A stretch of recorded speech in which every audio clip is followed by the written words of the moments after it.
can you tell me your name and what you do? Well, my name is Diego Cortez. I was originally born with another name, but I changed it in the week before coming to New York in June of '73. Mm-hmm. And can you tell me what you do? Well, now I'm an art advisor and an art curator, critic, author, mm-hmm. mostly dealing with contemporary art. Mm-hmm. And how did you come to do that? Well, I studied art and film and video and performance art in grad school in Chicago at the Art Institute from '71 to '73, and I moved to New York, like I said, in '73. Mm-hmm. And I would say I was an artist, struggling artist, for the first year and a half. And then I decided I would work behind the scenes and gave up being an artist per se. I see. Can you describe the scene when you first came to Soho?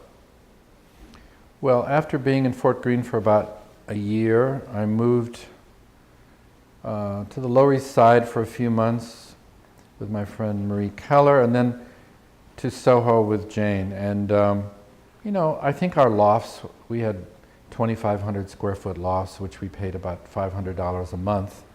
That was the typical going rate. And I was surrounded by a lot of incredible artists whose names are all mostly known today. You know, I mean, my upstairs neighbors were Laurie Simmons and Carol Dunham, and then Jimmy DeSanta moved into the same building later on the Mercer Street side. Nam June and Shigeko were next door, Joan Jonas, Jean Dupuis, Palermo lived across the street on Mercer. So initially, like just in my block, there were like scores of incredible artists and musicians. Mm-hmm.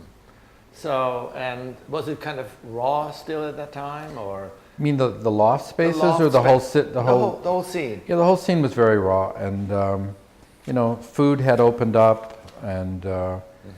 Paula Cooper's gallery, and 112 Green Street, and you know, the kitchen. I was involved a lot with the kitchen, mm-hmm. and yeah, it was an exciting time. Also, Tribeca, of course, was an important locale for artists at that moment too. So at night I would go down to Barnabas Rex and hang out with the Tribeca artists like Richard Serra or Zadig or James Nares, Seth Tillett, Julia Hayward, etc.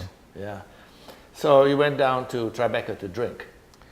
It was a great place to drink, yes. Soho was more like living and Tribeca was more drinking. I see, okay. Yeah. So what was the art that was being shown at that time like? Well, you mean the early 70s? Yes. Well, there were, I would say, I always tell artists today that like in the 70s, maybe about 85% of the artists were great. Today, wow. There's like, you know, less than 1% of the artists are great. So wow. Things have become blown up and mm-hmm. kind of a little bit out of control, I would say. But back then, it was a fairly low-key scene, but very vibrant, and people knew each other, and there were, I mean, I have friends who only survived off of eating at other people's loft get-togethers, you know, like they'd never cooked a thing in their home, like Edith Dayak, for example. She lived off of cheese and crackers and canapes for most of her life, you know.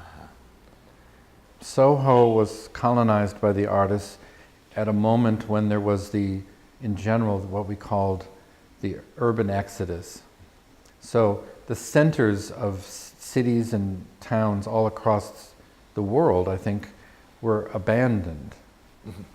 And people were moving to the suburbs or moving out.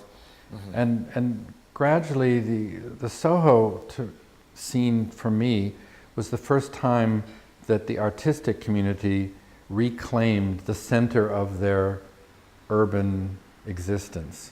Mm-hmm. And luckily there were these huge spaces at very cheap prices.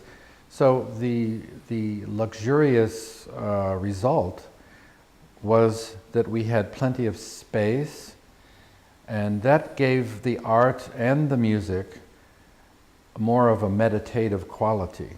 You were able to really have enough space to see the art and to hear the music, It wasn't so programmatic, it became more of an ambient event. Ah.